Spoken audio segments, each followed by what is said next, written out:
Hey, good morning, everyone. First of all, I would like to thank, on behalf of the entire DataXon team, for joining us this blockchain webinar session. DataXon is a multi-located software technology company. We help clients all over the world by building robust and scalable solutions that are increasingly trustful and enriched in automations in this new age, disruptive technical world. While we talk to a lot of people daily, we realize there's a lot of hype around the buzzword blockchain. We wanted to say that there's a lot beyond Bitcoin, tokens, and ICO selling. That's why we decided to host a series of webinar for next six Saturdays or across next 2 months, which will cover the basics of blockchain, couple of real-world examples, use cases, and we'll finish with how to develop a blockchain application using Hyperledger. So yeah, I'm Vijay Senthil. I live in United States in the city of Orlando, which is in Florida. I have our CTO, Chief Architect of DataXon, Thiru, from Chennai, India, along with me, who will be hosting this session and the upcoming sessions as well. So once again, thank you so much for joining. I'll turn it over to Thiru from now on. Thank you, Vijay. Welcome, a warm welcome for people who have joined this introduction session. Yes, as Vijay was pointing out, we want to give a broader coverage for blockchain, but this being session one out of series of sessions we have planned for, we want to cover the introduction. In order to make it more interactive, it is not just the flow of slides or anything. I am also planning for an equal amount of demos, which is also going to come in parallel. So in the course of this 45-minute session, you can have question answers typed in as and when you feel like typing your questions. Towards the end of the session, so we will answer those questions. And also, if we are not able to cover all the questions, we could also take it for the subsequent webinar session where we'll answer the questions and then start with the session. Yeah, let me start with the introduction. And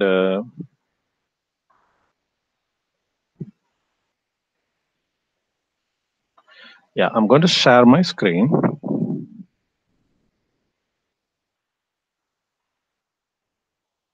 Yes, and yes, I think you're able to see my screen.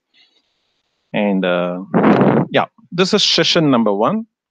And as I mentioned, Thiru, full name as in LinkedIn is Tirunavukarasushanmusundaram. You can type in this. You don't need to copy this. It is going to be available on the channel of DataXon. So you can anytime download this whole session. And you can contact me anytime at diru@dataxon.com. And this session is more about, we are all enthusiastic about the blockchain. Some has some level of knowledge, the other has a different level of knowledge. So the important aspect of this session is about start with concept of blockchain. And as we move forward, go to the details and advanced concept as well. So that's the idea behind how we have planned for the session. So I'm moving to the next slide. In the introduction, let me go to the very basic. So let's start with what is block? Blockchain, people talk about it, but eventually the basics and the fundamentals will lead to what exactly this system or technology is going to help us. So we are going to start with what is a block, and then move to the direction of what is a blockchain, how do they work, what problems do they solve, and how they can be used. So this is how I'm going to take it with a little amount of demos here and there, right? So shall we start with what is a block? Yes. Yes. A block is a structure. It's basically consists of transactions, which we call it as data. In the world of Bitcoin, this transaction is nothing but the currency or the value Bitcoin, which is exchanged between one person to the other. So that is the data we are talking about. And similarly, there could be anything that can be any digital assets that can be exchanged. That's what we call it as data. Now, the other thing is hash. Hash is let me open up a simple demo of a hash. I assume you all can see my screen. It's a simple explanation about SHA-256 hashing algorithm, an algorithm which demonstrates how data and hashing are go tandem. Now, let's say I type in the word 1, right? You could see this is a 64 digit which is applied onto this hash. So what is hashing is, it's a mathematical algorithm which maps to an arbitrary size. Now the size what I am talking about is 64 digit, which is equivalent for a 256-bit hashing algorithm. Okay. Now let me put it in a simple ways. I typed 1 and you could see the hash outcome, which is ending with something called 4b, right? Now let's say I type 2, okay? And you could see it ends with something like 35. The whole hash gets changed, but I'm just highlighting the last 2 digits so that it helps you to see what the difference is. Now let me go back to 1. You'll see it is still 4b, right? So a hash of any word is going to be the same hash output that will come all the time. So let me type in the word um, make this session great. So you could see I typed in a lot of text over here, but the size of the hash is 64 digit. That's what this hash algorithm is going to give us, right? Okay. Now, with this hash, which is going to be part of the structure, we explained about why it is 64 digits. It is because 256 bit of hashing divided by 4. F4 is nothing but the 4 bits is equivalent to 1 digit. So that's the reason you come to this number, you will see a 64 digit hash outcomes, right? Now, a block consists of this, the data, the transaction. The data over in our example is nothing but make this session great is the data, and the hash is the hash, right? So these two constitutes the block. Now, previous hash is nothing but when we have a chain of blocks and each blocks are going to be constructed in a way that they are linked to each other. A block 1 is going to connected to block 2, and these two blocks are connected using the hash notation. That's what the previous hash is going to give. It is going to talk about how my one nth block is connected to n minus 1 block, right? So that's what it is. So we understood what a block is. Let's get to what is blockchain. Now, blockchain, as we speak about, it contains a previous block information, and the first block is always going to be having a previous block as 0. This is called the genesis block. After then, the subsequent block, which is this block number 2, which will point, let us say this number, this is going to point to this block. So this connection is referred to as the chain, the link. A link of such blocks put together in a chronological order is blockchain. It's nothing but a chain of blocks in a chronological order. Now, what is the other things about a blockchain, right? In a blockchain, right from Genesis block, which is the root block, to all the more to the end of the block, because it can have empty number of blocks. All the transactions are traceable. You can back trace it, forward trace it, and you can get the details out of it. Let me show how the blockchain looks in our screen in actual systems. In the demo, we saw about the hash. Now let me move to block. Now, this is the block. A block consists of block number, the data, and a hash. And now this is a blockchain. You could see here every block, first block, second block, third block, they're all linked together. And this linking is with the help of the hashing algorithm, where the hashing of previous algorithm is points to the previous block, and so on. So this consecutive blocks, which for the demo purpose, I have created 5 blocks, and they are all linked to each other. So this is what blockchain would look like.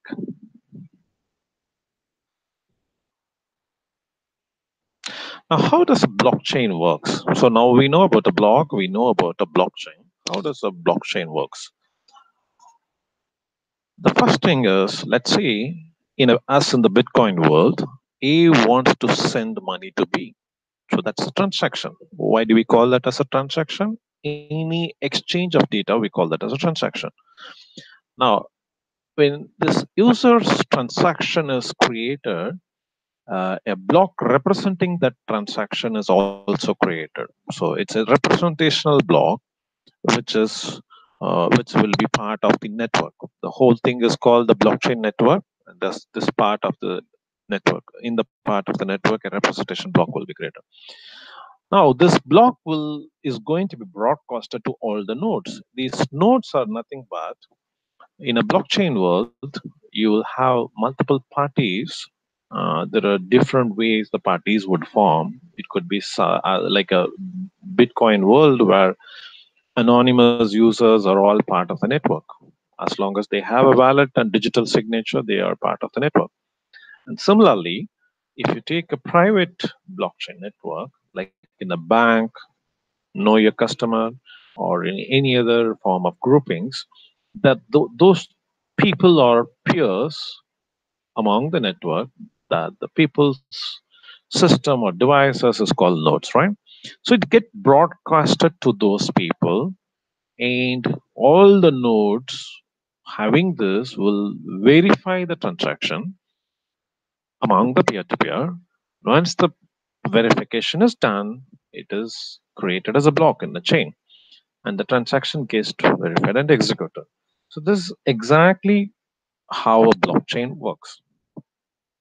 Now let me show a simple other demo which translate what I have been explaining to you.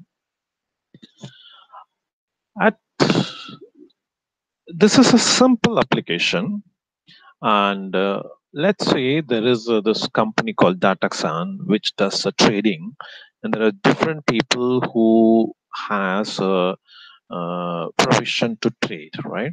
Let's say this is an application on that. Now, to do the trading, in a real trading, we call them as trade title or trade values or something like that, stocks or something like that. In this application, so we are going to create marbles. The marbles, what we are going to create, consists of 2 attributes. One is the color, the other is the size. Now let me choose a blue color, small size, and create. What happens is, as I was explaining before, the transactions which was initiated for the create moves for validation, and after it is moved to validation, it is then committed into the block. That blue appears over here for the person who has created this asset. So now, in this case, Thiru has created an asset. Now, let's take an example where this asset is going to be transferred from Thiru to another person in the network. So these three people are part of the network. Now I am planning to transfer this uh, asset, which is a marble, right? Small size marble. Now, before we do that, let's watch at the bottommost part of the screen. These are blocks, right? So in a blockchain world, every transaction is going to be a new block, right? So let me transfer this to RAM. The whole process of blockchain creation will get re-triggered. That is, it creates the block, distributes to the peers, which is on the node, and then validation happens. And then based on the validation, the commit of the block, which is nothing but the blockchain is going to be created and distributed, right? Let's see this. So we moved the blue color small marble from Thiru to Ram, and now we can see there is an increment to the size, which is the number, which otherwise called the height of the block. So the whole blockchain, within this example, there are 68 transactions which have happened. And the 68 transaction constitute for 68 blocks, right? Okay, now we have created the application. How it is going to, how am I going to get the benefit out of it by doing it is in the blockchain world, right? Any simple web application would also do this, but let us go for auditing, right? So we have an auditing structure which is also parallelly built for in this application, right? Now, Ram's current ownership of this block has to be audited. That's what we are planning to do. When in the auditing, we are going to see what is the provenance, what is the track and trace, who created it, from whom it got moved to whom, and who's the latest owner of this asset, right? So I click this, and this is what I'm seeing. It was created by Thiru as transaction 1, and it was moved to RAM as transaction 2. Now let me move this, and it's at the height, block height of 68. Now let me move this back to some other person who is Vasu. The whole process of uh, creation and publishing happens again. Let me wait for it. In the audit, now we could see it moved from Thiru, Ram, and Vasu. Yeah. So I think it gives some level of clarity to you as to what the blockchain is. It has got a series of steps and processes. And the application, what I'm showing now, it is actually built on Hyperledger Fabric. And we have used front end to connect to the Hyperledger Fabric to do this. So it is a private blockchain. Now, going back to our slides.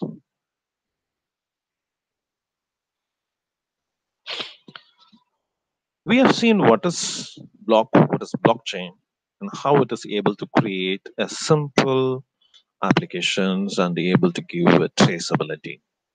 But the heart of the blockchain is about distribution ledger. What is a distribution ledger?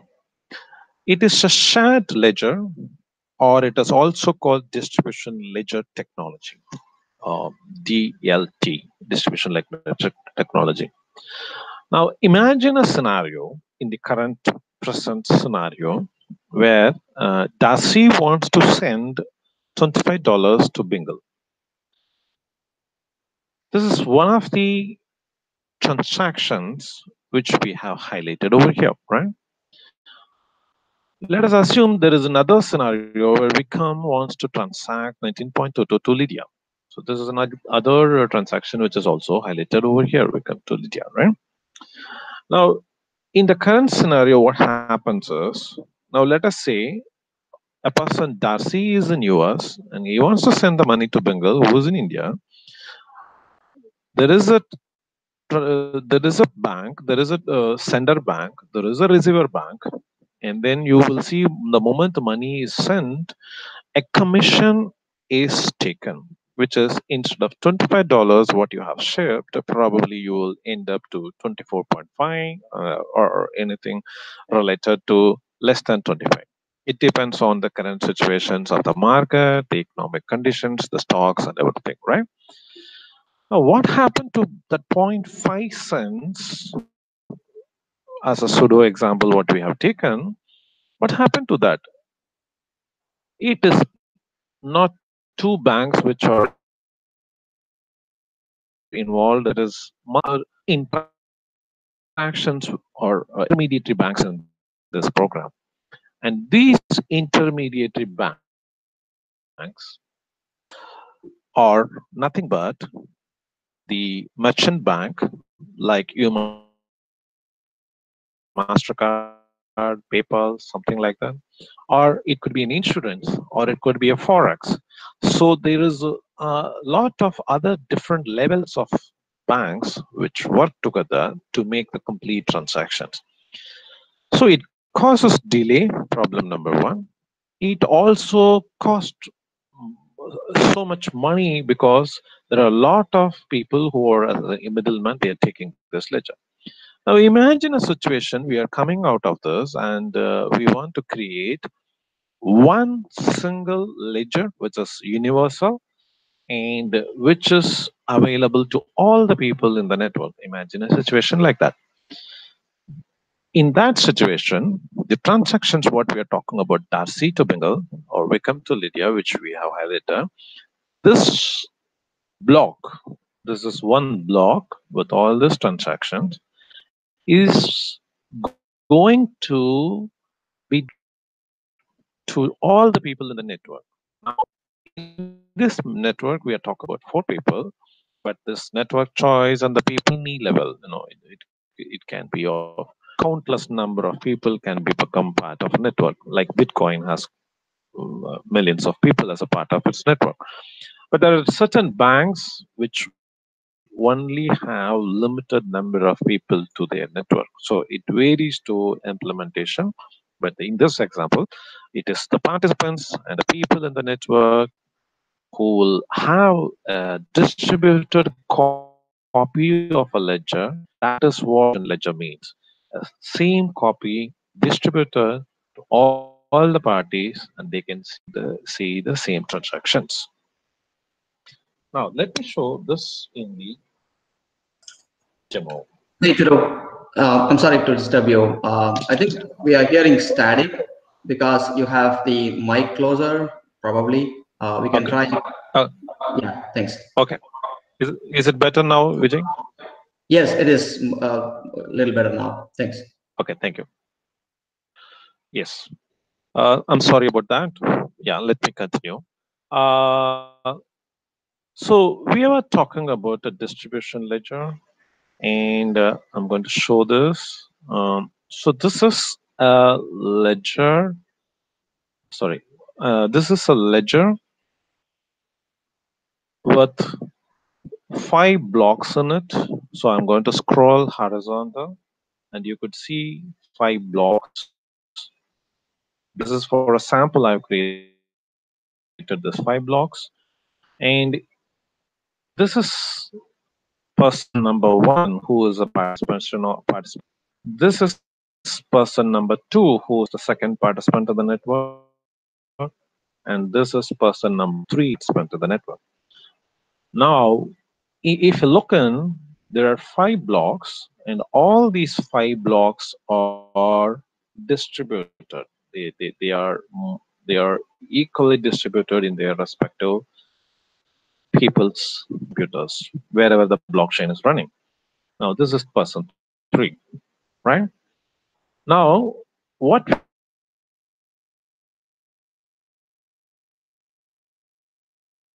can connect using the hashing algorithm. Let me go and change the value of whole block of person A becomes invalid if it is invalid because has got changed. The hash of this has got changed, and the whole process of got disturbed. It got delinked by itself, and hence it has become red and it has become invalid. Why? Because if I want to change the value of only one person, which is peer A, which is person one, this person's block is invalid because I was trying to tamper the block. But wherein the other people's block is still valid because nobody, the other people have not tampered the blocks, right? So let me replace it back to my 25. You could see the whole block is valid. Let me give a small other mechanism of what happens if we want to really go for changes or if something has to be changed. I was talking about in the beginning that you can trace back all the blocks and so on. But let me give you a small example. This is a simple example of a block where a hash has to be created in such a way the first four digits of a hash has to be zero. So now let me do one thing. I changed the data. The data one here represents when Alice is sending to Bob, he's sending $1. That's what this data represents. Now you could see the hash value has got changed to a different one, right? Now at this point, the nonce is 11316, right? Let me go and mine this. The hash got changed to 4 zeros, but you could see the nonce is changed from the previous value of 11316 to 6813. Okay, what has actually happened is it is trying to combine the data and trying to do a mining with the increments of nonce. So this is one of the example of Bitcoin, which we will see it while we talk about Bitcoin. Now, if I want to redo the hash for the second block, I can still go and mine. You could see the mine has completed with few zeros in the beginning, and there is an answer. For some reason, I am tampering. You could see the whole block again got invalid. So the point here is any mined block, if it is tampered, it will become invalid to join the block. So that's the objective of this demo. Now let's go back to what problem do they solve, right? So in the example I was quoting about, we spoke about a bank, and the banks were trying to have high transaction fees when somebody is sending a money from US to India. And the other possibilities are in a bank, what happens because it is a centralized system, there is a possibility of double spending. Okay, if you're not familiar with double spending, it's a simple concept. Let's say uh, um, Virginia has some $500 and she pays 500 to seller one, and she pays another 500 to seller two. And by doing so, there is a time gap between this, and if possible, there is a possibility that somebody can come and hack the system and do the double spending. Meaning, with one source of 500, she was able to buy uh, two products of equal values. So this is a concept of double spending, which is being done by a lot of people who tries to intervene into the system and does the malpractices. The third thing is about hacking, right? You could have seen lot of credit cards got stolen, lot of values in the ATM monies has got stolen, and there is a lot of bank problems which we are seeing after a lot of institutional growth and digital growth and so on, right? So these are common problems which we have seen. The fees problems or a double spending problem or a hacking problems which you're seeing in the current banking scenario. which is presently happening, right? Now, let us see how the same problem, which we spoke in the last slide, how it is conceptually tailored in or addressed in using blockchain, right? So this is the most important aspect why we want to get into blockchain. First, we spoke about at a very light level, decentralized and P2P network, right? So all the participants who are coming into the blockchain, they become network. They become part of the network, like as in the screen. Peer A, peer B, and peer C. These are all P2P peers, right? So they come part of the network. So there is no central controlling authority. As in the case of Bitcoin, the entire network is managed by miners. By way of mining, there is a benefit as rewards that comes to them. So there is no single one authority which is controlling this network. How it is going to help us? It eliminates intermediaries. So what will happen eventually in case of money needs to send from US to India? The peer one, which is Thiru, has to send it to some other person, let's say Bob.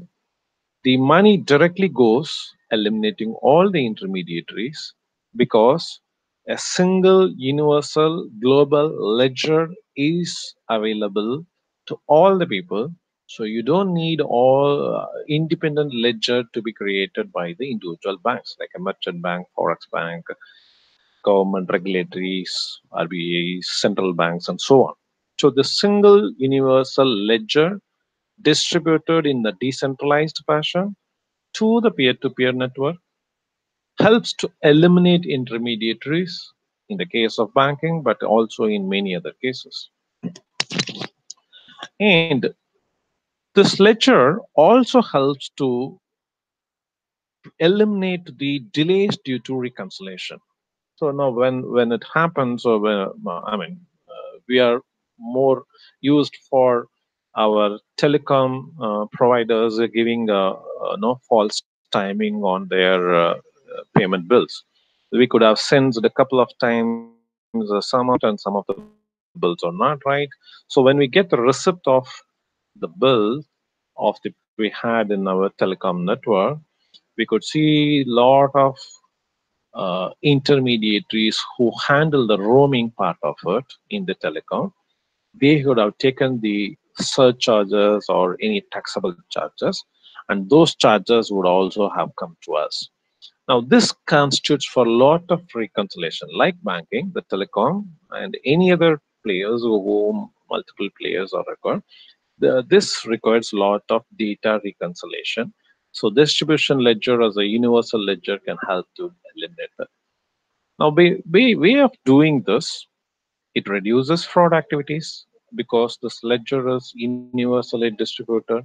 Everyone can see what the transaction is, and this example, what I was showing, when I try to change the value, the the whole block becomes invalid for PSC, but wherein it works good for other peers, right? So this can eliminate the fraud activities. The smart contracts, which we didn't discuss, they are also part of the blockchains. What they do is this is a new avatar of blockchains, which is coming in a very strong way for business processes in a trusted way. So what it can help is it is a contract which can help to write our rules, which can help to write in completing the business processes, and and the organization can get an increased benefit of this process automations and rules. So this is smart contract.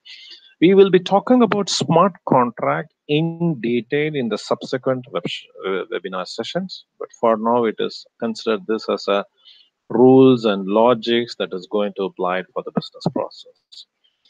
Now, this is also helps in increased auditability and trust. We saw the marbles demo where the audit traceabilities and asset transfer helps to give the audit by have a first look. Otherwise, we need to have an external auditors who would come and reconcile all the data, and they will try to find out what the root and sources.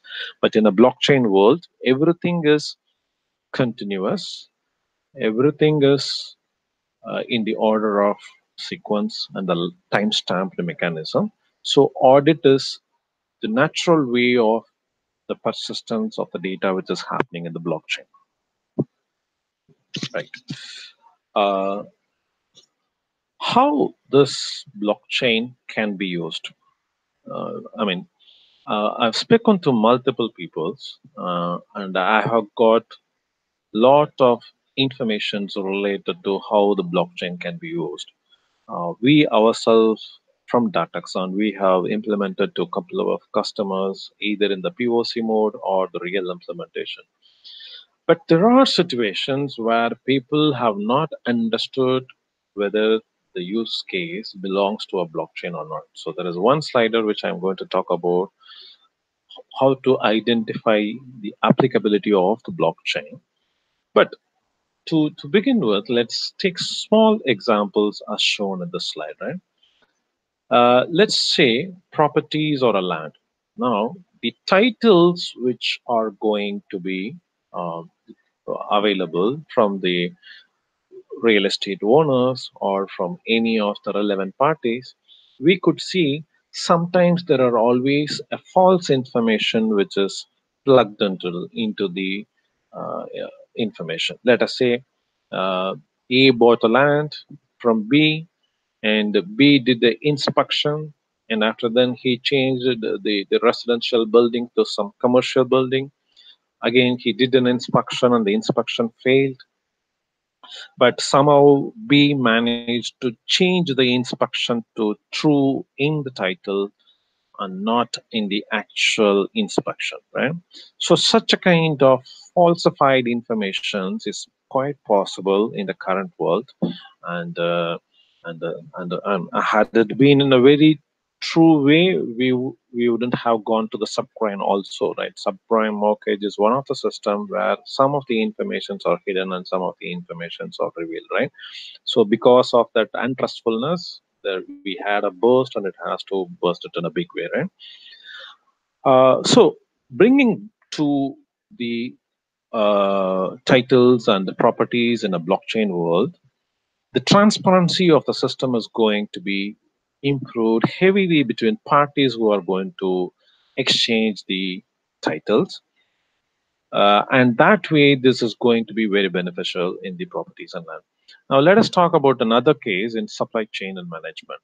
Now, we have been talking about diamonds, which is exchanged from South Africa, and we have a lot of protocols and measures to control the diamonds and to bring any unlawful practices of diamonds to be restricted for share for supplies to the rest of the world, right?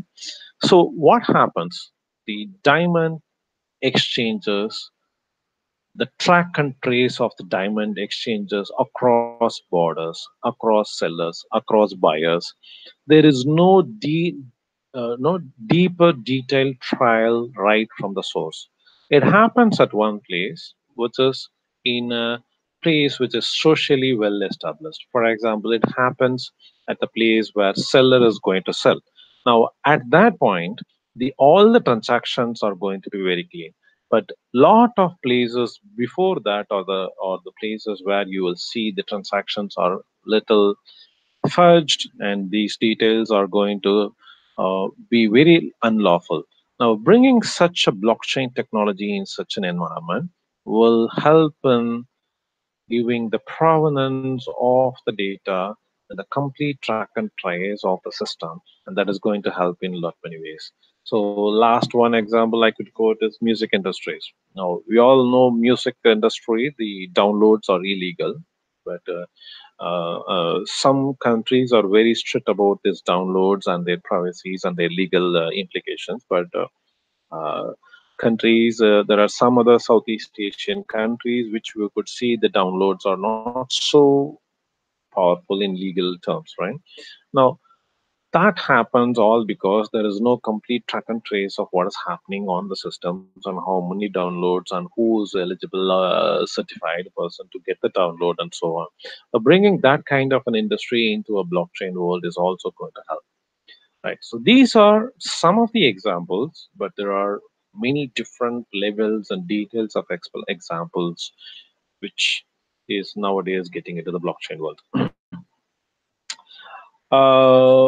Now, to going back to what is the sense of technology on the blockchain, blockchain typically consists of permission and permissionless technology. Let me walk through the tree structure on how do we decide what is a permission blockchain and what is not. Let's say if we are talking about the data is going to be in one persistent state, which is like a traditional database, like any Oracle database or a MySQL database, the number of copies is going to be one. When I mean number of copies, ignoring the fact the failover or archival copies and all that, right? So there is only one active production copy, which we call that as a traditional database. Now, when the way when we discussed about the blockchain, we know blockchain is going to have multiple copies.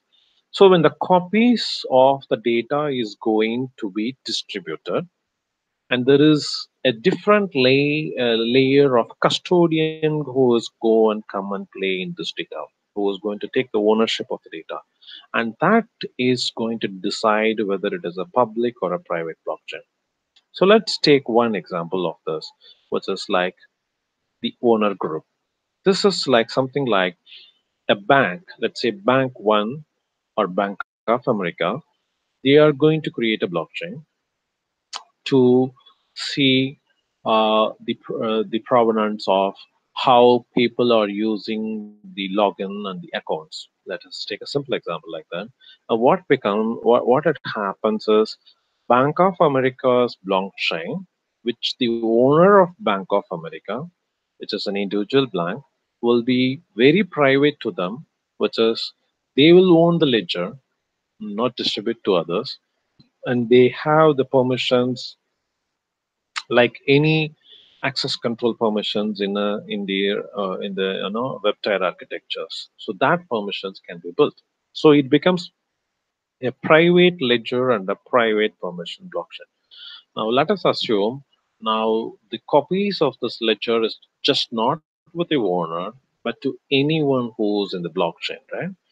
Now let us assume the case there are a couple of blockchain trusted owners. There is no single owner, but there are a couple of owners. A same banking example, let us say if Bank of America and Merrill Lynch are forming a consortium, and in that consortium, and they want to build a know your customer module. This know your customer module will become equally available between Bank of America and the Merrill Lynch. Now, this becomes a blockchain which is permissioned because it's permission to work only for the trusted owners, and it is a consortium ledger because it is available for both the parties. Now, take the last example. Whose it is available to anyone, but any users, and this is a typical public and permission ledger, which is Bitcoin. I need not talk much about Bitcoin, which we all have some clues about it. So that would become permission, unpermissioned, and public ledger. Bit example is Bitcoin. Okay, in a Bitcoin world, what is the purpose of mining? There are two simple purposes. One, it helps in dissemination of new coins in the decentralized manner. In a Bitcoin, the miners are incentivized, and that incentives are going to help them to manage the whole network, right? Because there is no single owner, and every miner needs a lot of electricity, power, and time, and everything to mine to get the Bitcoin.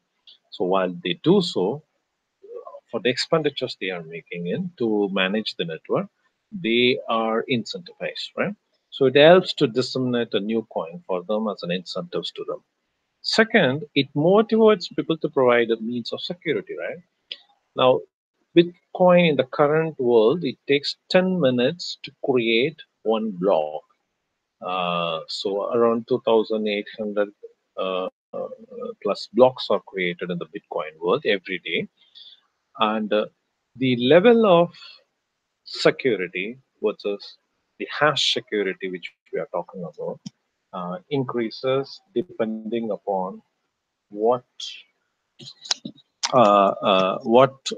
security they want to emphasize. For example, in this case, we had 4 zeros and 5 zeros, but Bitcoin, a similar kind of an algorithm they run to make 10 zeros. To start with, they had 10 zeros, and after then they have come to 9 zeros, and so on.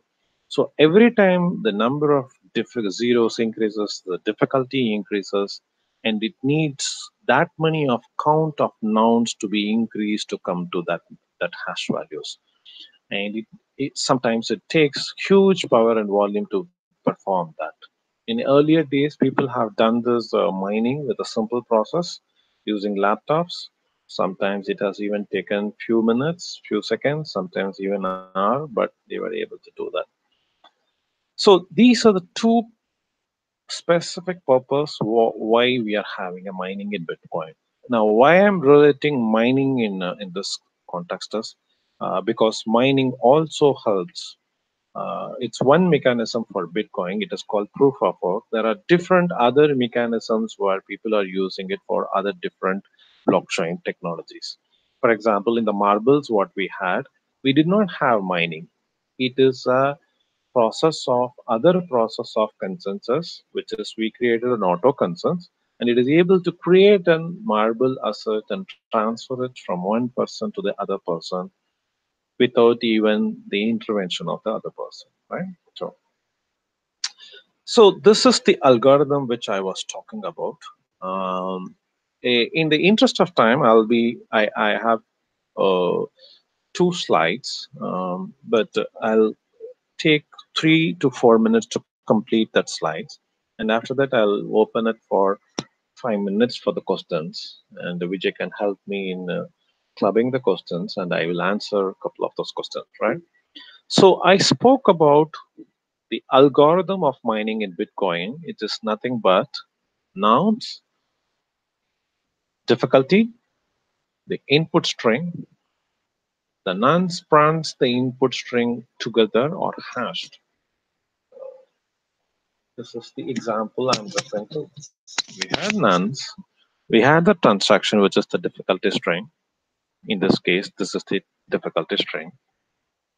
Sorry, this is the string.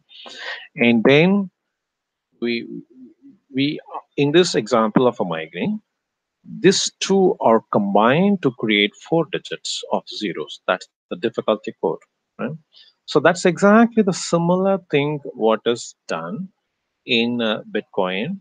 There is one additional input in Bitcoin is Merkle tree, which I don't want to touch in this session as an introduction session. Probably in the subsequent session it will be touched.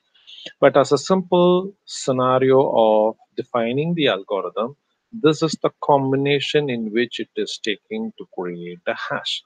And that has linked from one block to the other block creates the Bitcoin blockchain. And let me explain about how a simple Bitcoin works. There is a sender, they have a wallet, and the wallet is provided with the digital signatures, what we call it as a private key. That goes to the miner.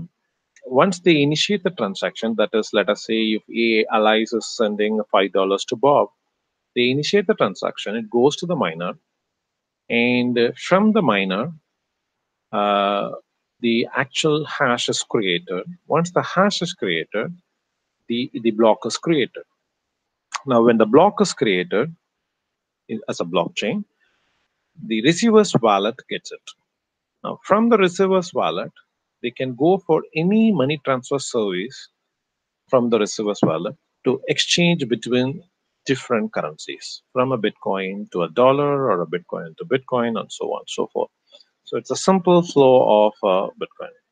Well, let me take last 1 minute to explain this fundamental scenario. Blockchain is not a solution to all the problems. I'm talking about a non-ICO blockchain use cases.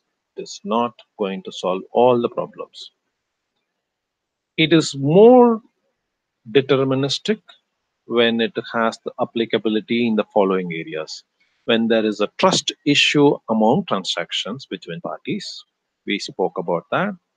When there is a predominantly cross department and cross organizational and cross geographies are involved, and when we feel there is an intermediaries who are taking lot of interventioning the incentives and possibly corruptibles. These are main factors which influence the applicability of the blockchain.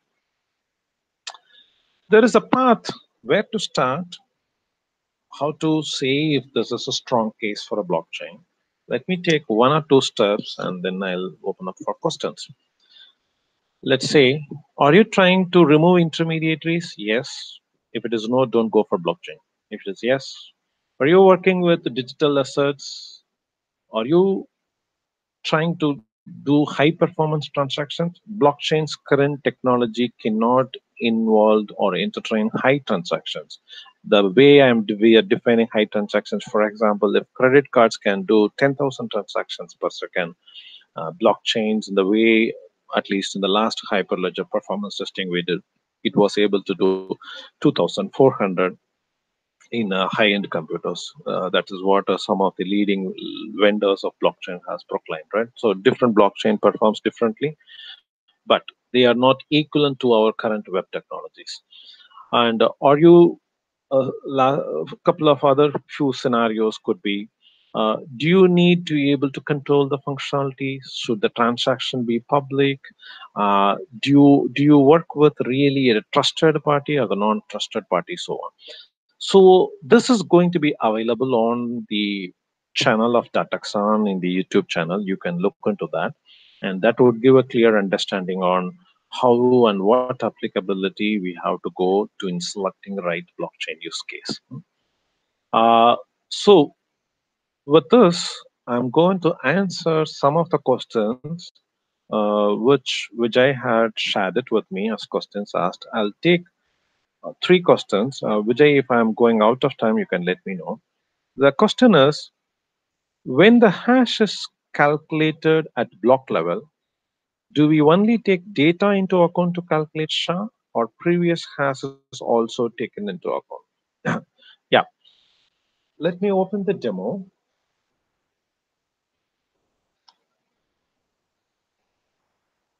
So this is the data.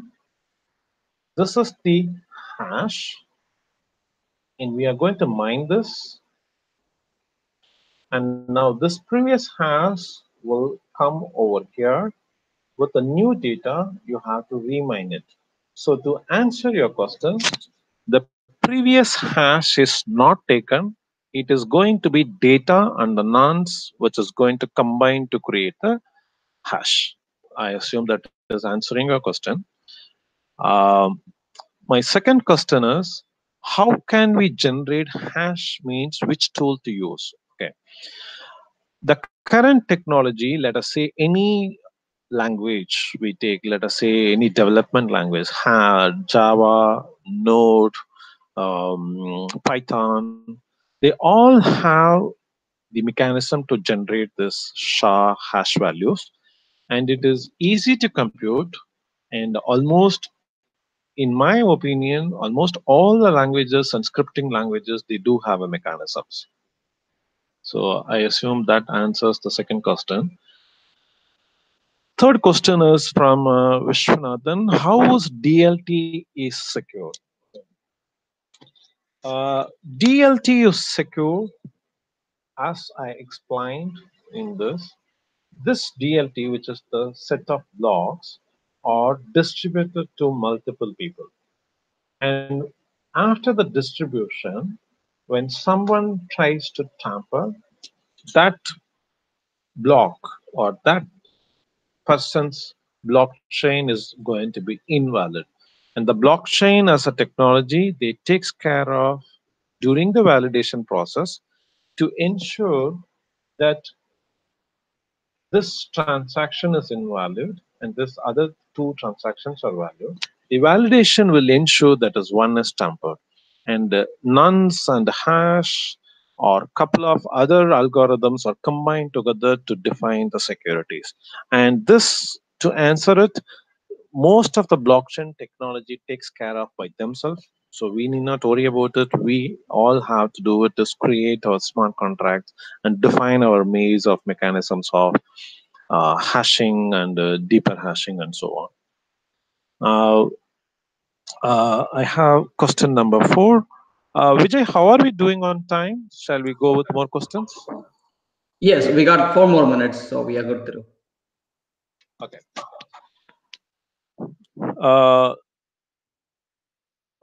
The fourth question is from Shankar. SHA-256. Is this the only technique for blockchain hashing? Um, blockchain can accommodate different hashing technologies. Bitcoin takes SHA-256. Hyperledger Fabrics takes SHA-256. But it doesn't mean that we are limiting to SHA-256 because a definition of a blockchain is not about how we are hashing, it is about what we are hashing and how we are going to use it. So there are different hashing algorithms that can be used in blockchain, but it has the choice of hashing has to be supported with which technology are we going to use. So if you are using Bitcoin, this is the only method. If you are using Hyperledger or Fabric, it's only method. But for different technologies, it can be different. For example, uh, multi-chain or some other technology, we can change it. The next question from Abdul: if a single block is hacked or damaged, what happened to the other blocks? Right. I think we discussed about this. Now, this is an example of one of the block is getting tampered, right? So unless I restore it back, this whole blockchain, which is in peer A, we can call that as person 1, is going to be considered as invalid for transactions. Let me go with another question. Money. So I'm going to take 2 more questions. One is from Money, and I'm going to. There are other questions as well, but I'm going to pick Vishwanathan's question because it is a subsequent questions from his previous question. So I'll go with Money's question first. Which type of blockchain have more scope in real world applications? Why not other? See, we discussed about public, private, permissioned, and permissioned kind of a blockchain. And just going to the slide, just to reiterate, this is the place where we are going to choose based on what kind of use case and scenarios we are going to talk about. We are going to choose which blockchain to use. For example, if you are using ICO kind of a blockchain, token kind of a blockchain, then Ethereum's and Bitcoins are the best choices.